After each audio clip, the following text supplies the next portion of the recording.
Good morning, party people. Today is Monday, August 16th, and I have a kiln unloading here. This is two runs. One had to be cone 5 and the other at cone 6. It seems like it's been a long time since I've done a video, but that's because I was working on some custom orders and don't like to show those until everybody's happy with what I've done. So anyway, I had done some Freestyle Friday, different forms that I tried on a day off from work. And so this is what you'll see some of these here. This is the one that I was attempting to make a chalice. But as I mentioned earlier, this base here is a little bit too thick for me to really call that a nice chalice. So I decided to glaze it in the spirit of let's call it a candy dish. So as you can see, we've got the purple glaze with the white spots in it and then some yellow spots. The base is mostly purple, and then the yellow inside, which complements the yellow spots there. So this is a new form that I will be making more of. I just want to refine my stem making skills here. Here's another form that I just tried. This one I could call a vase, I suppose. And I did some really cool glazing with this one as well. Just to kind of show the shape a little bit, complement the shape. And that's going to be black inside, outside, and then this cool glazing on the outside. This one we'll call a vase. I think it's probably about 7 inches tall. And this one is really pretty. This is totally using Amico products. So this is Amico's C Note glaze, which is a new one. And then I put Flux underneath the C Note here to give this running effect. So that turned out really sweet. This is one of them that I really, really like a lot. And then finally in the vase department, look at this thing. I'm in love with this. So this one I went all out crazy with glazing. And I'm really happy with how that turned out. First of all, the inside is just clear, so you can see the color of the clay there. But let me just put this down for a second so I can describe it. So I did, underneath, I used what's called light flux, and I went like this with it, back and forth. And then I made a strip here, and then I used dark flux, and I went with it there. Then up top, we have Mako's Purple Gloss glaze. And then right here, actually, you could sort of see it here.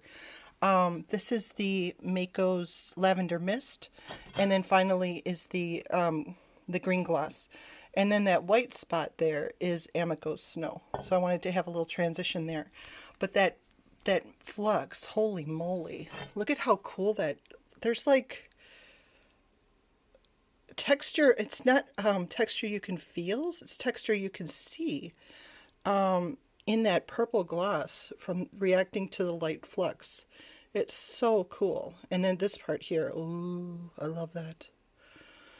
Yeah, I don't know, this one I might have a tough time putting out into the public. I might want to keep that one. Okay, so then we've got some more mugs here. Tankard style. This was a bigger one. Did the copper, and then a couple of different Amico glazes here to give this cool kind of waterfall runny effect. I did another as well. This is the second one with the same effect. Really happy with how these turned out. Pretty. All right, don't drop your phone. This is an experiment based off of what I'd seen some other potters doing online. This is a glaze that's new to me. It's called Amico's Purple Crystal. And it has a weird reactivity to it. I fired this one to cone 6.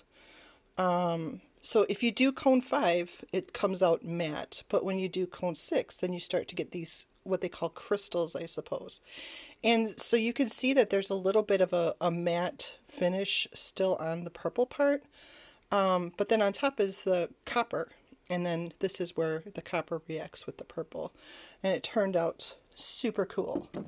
And I work in twos here at least. So I made another one here.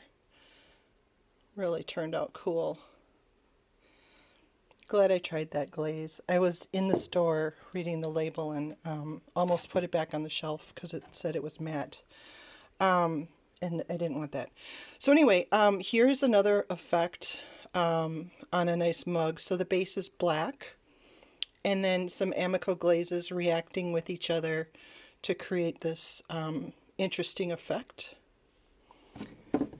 And I used the same combinations with a different application style.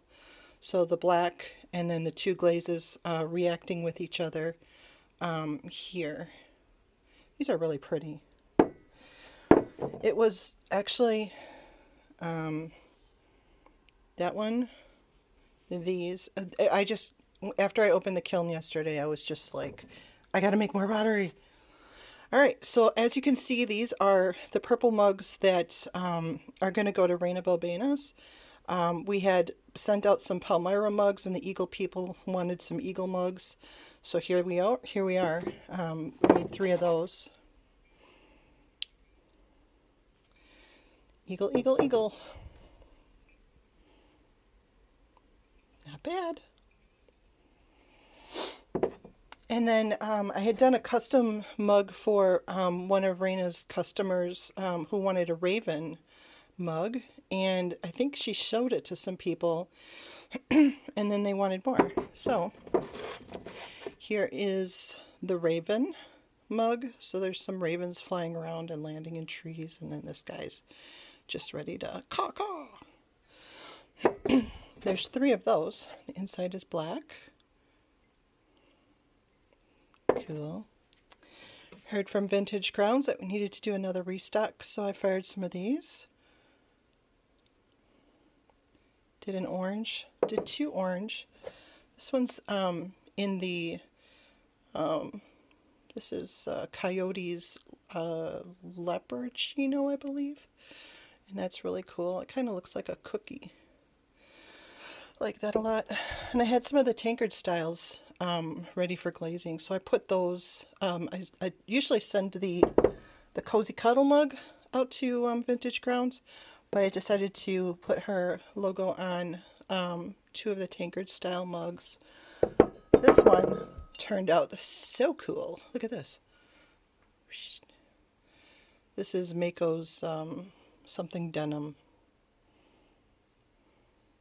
It's really cool.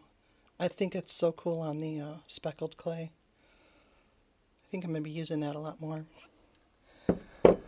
And finally, well, not finally, these are going to be oil diffusers. So you can imagine those sticks sticking out the top where you have scented oils in the bottle, and it's black on the inside.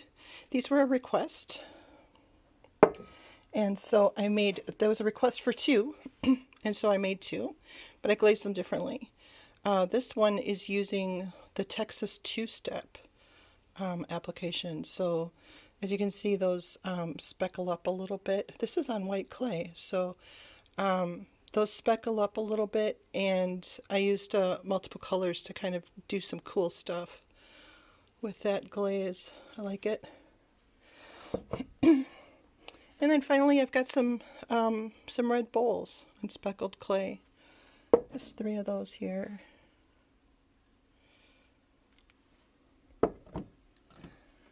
Ta-da!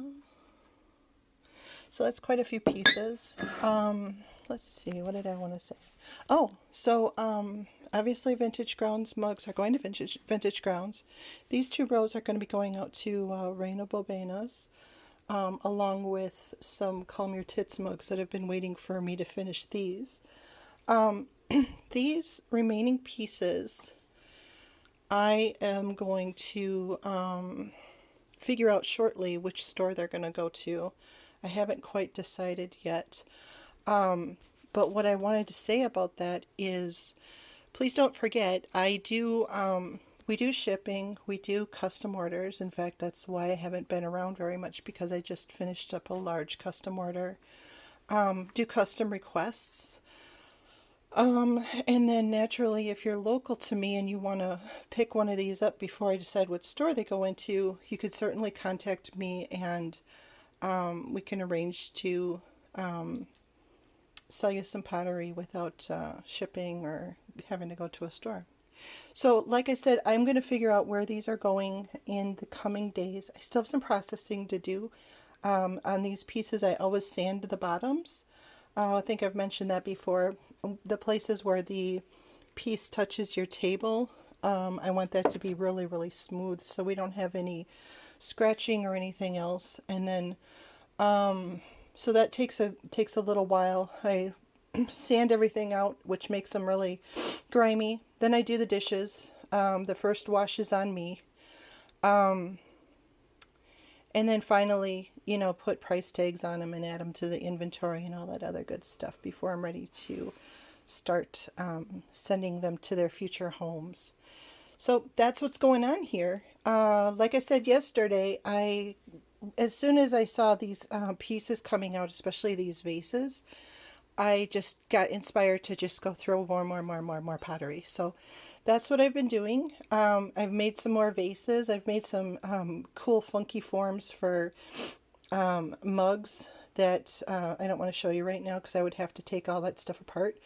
But I've got some really cool ideas coming here, and also naturally we're getting into the holiday season. I can't believe it's August, and I normally wouldn't be thinking about Halloween until maybe the second week in October, but that doesn't work too well with pottery. You have to plan ahead, which is something I learned from the 4th of July. So that's what I'm doing. I've got ideas galore, trying to get out people's custom requests. If you have ideas that you want to gift pottery for maybe Christmas presents, now would be a good time to let me know so I can get a good head start on that.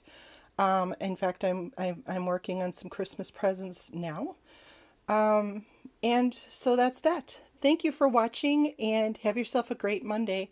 We'll be back at it as soon as there's more pottery to show. Thanks.